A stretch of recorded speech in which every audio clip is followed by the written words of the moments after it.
Hello and welcome to my next video, which is gonna be the Vintage Top 6 2016 highlights.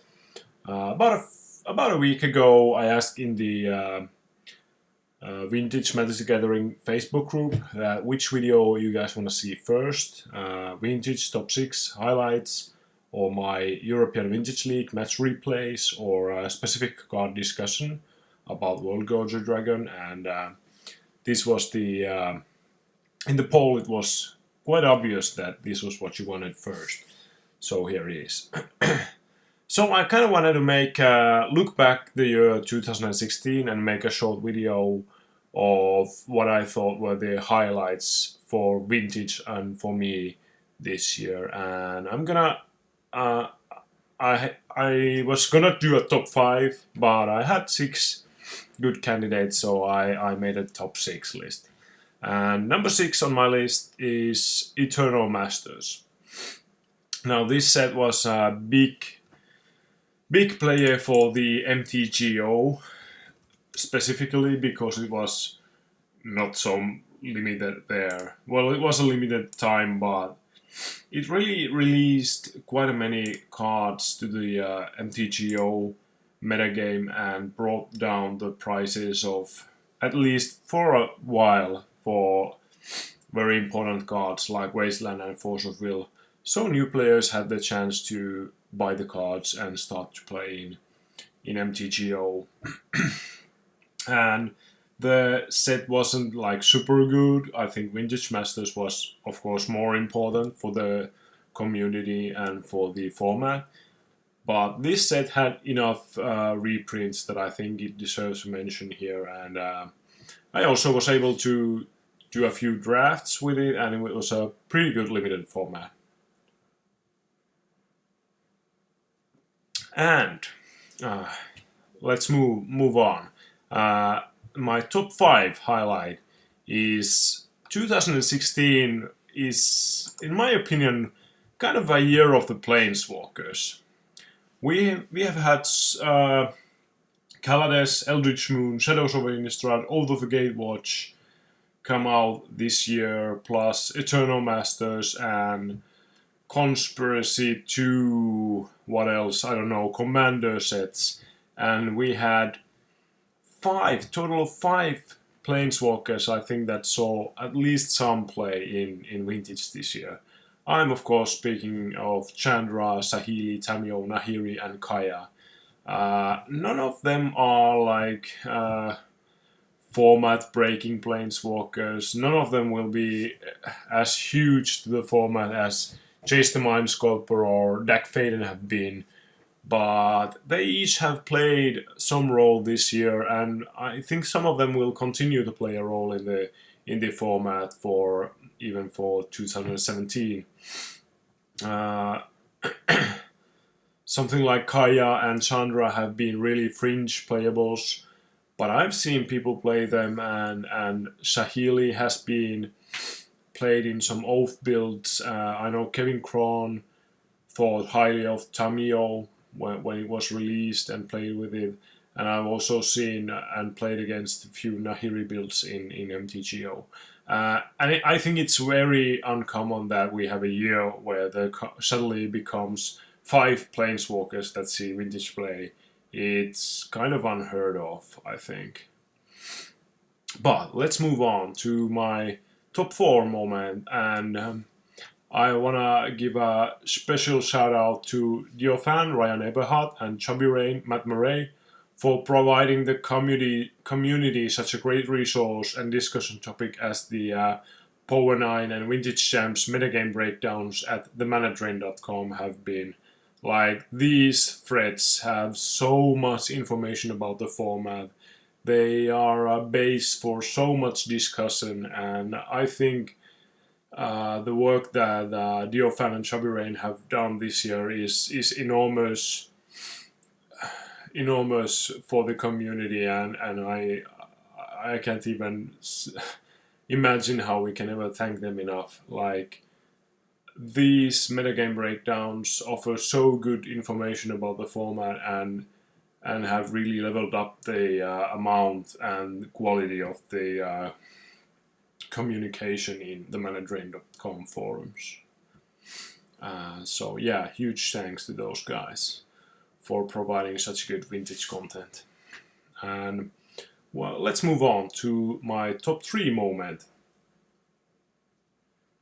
And it has to be Eldrazi MENACE.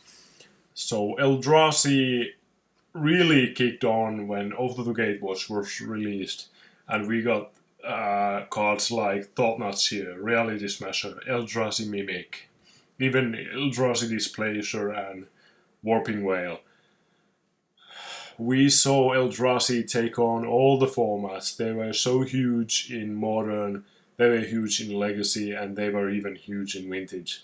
We have had nice new variations of different workshop builds with Thought-Knot Seer in them, kind of replacing the restricted Lodestone Golem plays. And then we have had this white Eldrazi deck and some other decks such as the Powerless Eldrazi, which was truly a Jason Jago's build with that was truly a budget option for especially needed in paper Vintage. In MTGO the prices aren't that bad, but in paper Vintage the format is expensive if you want to play in sanctioned events, and Powerless Eldrazi was really viable strategy for anyone who wanted to try a Powerless Vintage deck in any sanctioned Vintage event this year. And I think it was quite a big success in Vintage Champs also. And one of the highlights for me specifically, I haven't played that much with Eldrazi, but I bought the Jaco's book because I wanted to support his work, and the book was amazing. I printed it out and read it through, and I can highly recommend it for anyone who is interested in Vintage. And then let's go to my top 2 moment of this year, which is Vintage Super League Season 5. And oh my god, just the amount of content you get from each season is so huge. We had the play-in tournament and then the actual Vintage Super League, and there were so many stories. Shuhei Nakamura with his reluctance to switch decks, Paul Rachel with deck selection range wider than the format, and many other interesting personalities during the season.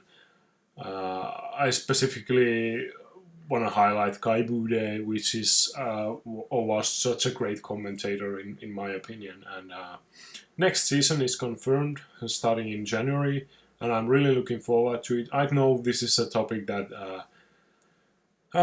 some people have a really low opinion of the Vintage Super League.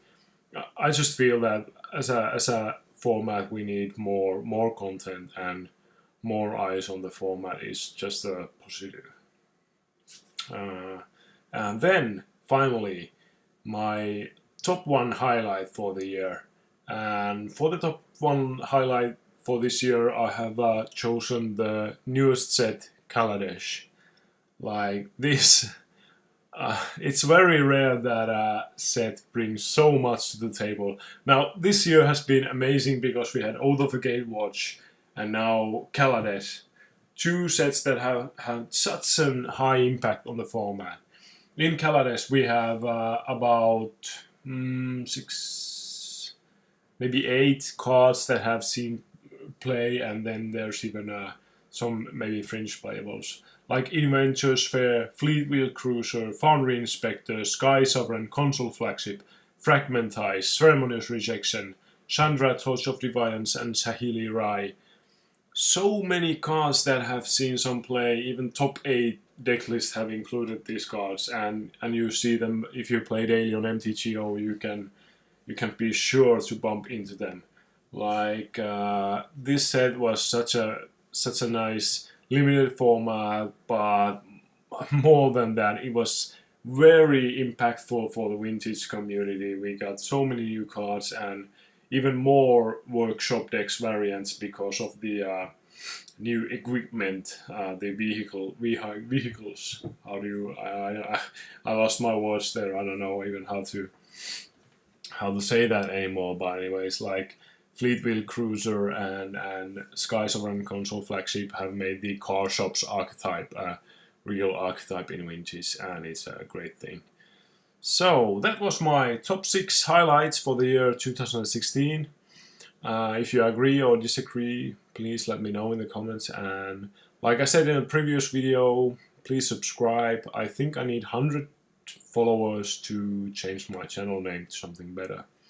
Anyways, thank you for listening, and hopefully you find this content on the channel something that you like. And next up I will be recording videos about my performance in the European Vintage League, and I also have planned the specific card discussion about World Gorger Dragon, and even started to record some videos about it. So thank you for watching, and have a nice holidays and a happy new year.